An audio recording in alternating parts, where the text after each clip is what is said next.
रूस बनाम नेटो की तकरार से जुड़ी एक और बड़ी खबर आपको हम बताने जा रहे हैं। जी हां, क्रेमलिन प्रवक्ता दिमित्री पेस्कोव का बड़ा बयान सामने आया है। रूस के साथ जंग शुरू कर चुका है नेटो। देखिए, पेस्कोव का यह बड़ा बयान है। यूक्रेन के साथ नेटो युद्ध में शामिल है। पेस्कोव ये खुलकर अब कह रहे हैं नेटो के हस्तक्षेप की पुष्टि करने की जरूरत नहीं है। दिमित्री पेस्कोव का बयान।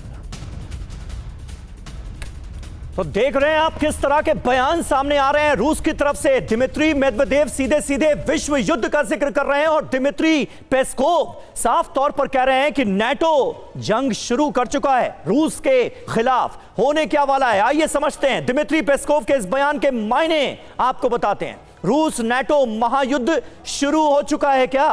रूस का संदेश क्या है? युद्ध रूस बनाम यूक्रेन नहीं रह गया, बल्कि यह रूस बनाम नेटो हो गया है। यह कह दिया गया है नेटो की भागीदारी का संकेत। यूक्रेन को हथियार, खुफिया जानकारियां और ट्रेनिंग लगातार जारी है और इसी बिना पर यह दावा किया जा रहा है। पेस्कोव का बयान, इसमें एक तरह की रणनीतिक चेतावनी भी है। परमाणु हथियारों की अप्रत्यक्ष धमकी का संकेत भी हो सकता है। पेस्कोव का बयान, कूटनीतिक दबाव देखिए कैसे डाला जा रहा है। रूस ने यह नैरेटिव बनाना चाहता है कि पश्चिमी देश ही युद्ध रोकना नहीं चाहते और कुछ हद तक यह बात सही भी लगती है। जमीनी असर देखिए क्या होगा। पेस्कोव का बयान नीति में बदलता है तो युद्ध का दायरा निश्चित तौर पर बढ़ सकता है और इसके आसार काफी ज्यादा नजर आ रहे हैं।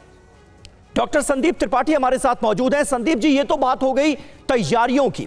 जो तैयारियां इस वक्त नजर आ रही हैं, जो बयानात सामने आ रहे हैं, उन्हें आप डिकोड करके हमारे दर्शकों के सामने कैसे रखना चाहेंगे? आपको क्या समझ में आ रहा है? क्या स्थितियां इतनी ज्यादा तनावपूर्ण हो गई हैं, विश्व युद्ध मुमकिन है, या फिर यह दिखाने की कोशिश है कि कौन क्या कर सकता है?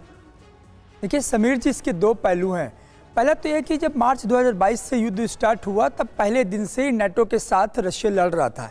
तो मुझे लगता है कि आज जो पेस्कोव ने बयान दिया कि नेटो के साथ सीधी जंग है, ये मुझे लगता है कि रशिया इस समय फुल कॉन्फिडेंस में है, क्योंकि उसको ये मालूम है कि नेटो की जो सामरिक शक्ति है वो खत्म हो चुकी है। बहुत डरे हैं, सहमे हैं, डिसयूनाइटेड है, उनमें कोई यूनिटी नहीं है।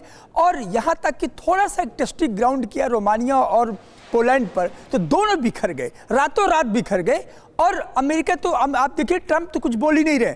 तो कहने की सेंस ये है कि ये जो सामरिक ताकत है, जिसको नेटो का हम कलेक्टिव सिक्योरिटी कहते हैं, आर्टिकल 5, आर्टिकल 4, ये कहीं एग्जिस्ट नहीं करता है पुतिन के सामरिक सोच पर। और इसीलिए ये जो टेस्टिंग ग्राउंड चल रहा है, आपने अपनी वॉर एक्सरसाइज भी दिखाया कि रूस कैसे तैयारी कर रहा। देखिए, बात यह है कि रूस पहले दिन से जानता था कि मेरी लड़ाई यूक्रेन के साथ नहीं है, मेरी लड़ाई इन खत्म नाटो कंट्रियों के साथ है जो ऑलरेडी खत्म हो चुके हैं। इनमें वो कन्विक्शन नहीं है वॉर झेलने के लिए। और यही कारण है, ये कभी आप देखिए दो कंट्री बहुत आगे आते हैं, एक यूके और दूसरा जर्मनी।